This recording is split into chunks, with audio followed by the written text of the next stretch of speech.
अस्सलाम वालेकुम नाज़रीन। औरत अगर एतकाफ़ करती है तो घर की मस्जिद में करे, यानी इस जगह जिसको घर में इबादत के लिए ख़ास किया गया है। अगर किसी जगह को घर में इबादत के लिए ख़ास नहीं किया गया तो फिर किसी जगह भी एतकाफ़ कर सकती है, मगर बेहतर ये है कि वो पूरे कमरे को एतकाफ़ के लिए ख़ास करे।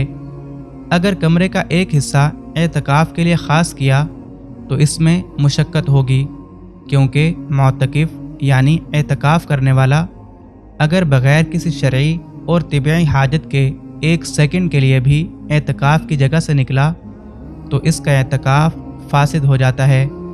अगर पूरा कमरा एतकाफ़ के लिए ख़ास कर ले तो इसमें आसानी होगी, पूरे कमरे में जहाँ चाहे ज़िक्र व इबादत और तिलावत वग़ैरह कर सकेगी।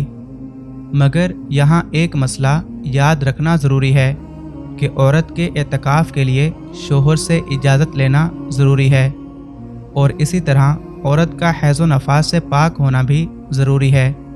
अलबत्ता इस्तिहाज़ा की हालत में हो तो औरत एतकाफ़ कर सकती है।